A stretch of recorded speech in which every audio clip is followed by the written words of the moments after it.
Hello, my name is Robert Smith, and I'm with New River Community College. And today we are looking at the relationship between Gibbs free energy and cell potential. If you looked at my previous video, you would know that we're going to basically just use this known formula where our Gibbs free energy at standard state is equal to negative 1 times the number of moles of electrons times Faraday's constant times E cell.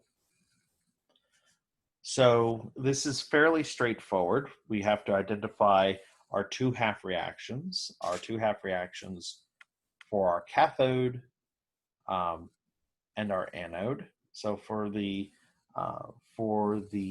anode, this is the anode, because it is reduced, it's being oxidized rather, is zinc to zinc plus 2 plus 2 moles of electrons. And our cathode is the reducing species. So we have 2H plus 2 electrons yields H2. And we're given them as 1 molar and 1 atmosphere to demonstrate that it's at standard state. Sometimes those are not given and you're just assuming that it's at standard state. So just as an overview, you know that something is oxidizing when it goes from, this is an implied 0 up here. So when it's going from a lower number to a higher number, so this is more positive. So therefore, not necessarily lower and higher, but more positive. That means it's oxidizing. And similarly, this one's going from a +1 over here. So this is +1 to a 0 at H2, so that is reducing. It's going more negative.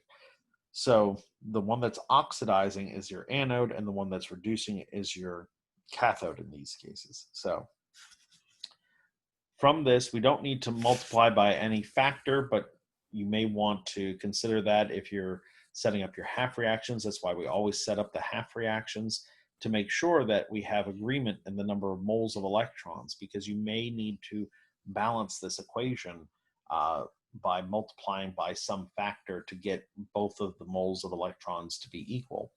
And so our N in this case is equal to 2. And our E cell has to be calculated. So E cell is equal to the cathode minus the anode. And our cathode is actually the standard by which the reduction potentials are set to. So this one actually has a 0 volts for our cathode, and minus our anode, which is negative 0.76 volts. So our E cell is 0.76, because negative times a negative is a positive. So now we can calculate our Gibbs free energy at standard state, which is -2 times our Faraday constant, which is 9.647 times 10 to the 4th coulombs per mole, and that's moles of electrons. So you could just put that here if you wanted to, but times our E cell, which is 0.76 volts. It should have volts. So that makes this 1.5 times 10 to the 5th joules per mole, which can also be calculated as converted to kilojoules per mole, which would give you about 150 kilojoules per mole. Bear in mind that you can take this equation and rearrange it to get your E cell. All you would do is divide everything by negative N times F. So if you're given the Gibbs free energy and you want the E cell, you just divide by NF, a negative NF to both sides. So E cell, if you did that, E cell would equal negative delta G over NF.